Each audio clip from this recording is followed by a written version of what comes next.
you clicked on this video, you're probably already a big cruiser traveler, so you know a thing or two about the ships. However, everything is about to change. So here are the 4 things that I predict will change about cruising after Corona. And you make sure to subscribe. Subscribe. I don't like that. Subscribe. Make sure to subscribe to my channel. My name is Caitlin and I work on a cruise ship and I travel for a living.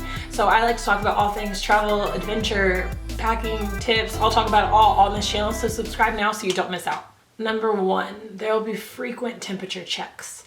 Now we kind of started to do this before all the ships shut down, but you'll probably get your temperature scanned at security before you embark on the cruise ship, and maybe even when you come back from all of the ports.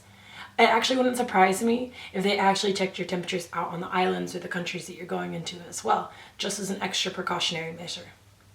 Number 2, there will be a limited amount of cruise amenities. Now, let me explain what I mean. Not everything will be shut down on the cruise, obviously, otherwise we couldn't have a cruise.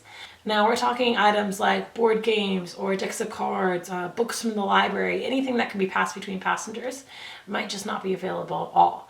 And then you also have to think about some items on the ship that are most frequently touched, like touchscreens, smart kiosks that are around the ship. Those also might be shut down. I know that personally my cruise line started to do that way before this was even a thing as a precautionary measure. So especially when we first start, I'm sure a lot of those things will still be limited. 3, have capacity filled ships. Now, it's already normal to not have a ship filled to the entire brim. It's hard to book out every single cabin. However, I would be really shocked if they tried to fill up a cruise right after Corona happens. I'm sure there'll be some kind of social distancing that they'll try to partake in, whether it's separation on the tables in the restaurant or more showings in the theater so that less people can go into the theater. Whatever it is, I would be very surprised if they booked a full ship. Number 4, and this is probably the most important one, the one that will affect you the most, rearranged itineraries. Now, I would be surprised if all countries let ships still dock and let all of their passengers out into their ports and cities.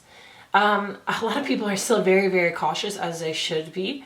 So if a city doesn't think that they can handle thousands of new passengers coming and going out of their city every day, then they might allow no cruise ships to dock, which means the itinerary would change and you'd either go to a different island or country, or maybe you'll just have a lot of sea days on your cruise, and that's also a potential.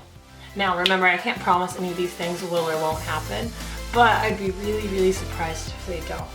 Would you still take a cruise? As normal, put your questions below in the comments. I do read them and I do try to answer them all. And if you want to know more about this topic, you should check out my blog, SheLovesSheTravels.com, and I actually go into this topic in more detail there as well. So check it out, give your girl a subscribe, and I'll see you guys all next time. As we would say on board, ciao! If you knew I worked for an Italian cruise line, it would make more sense.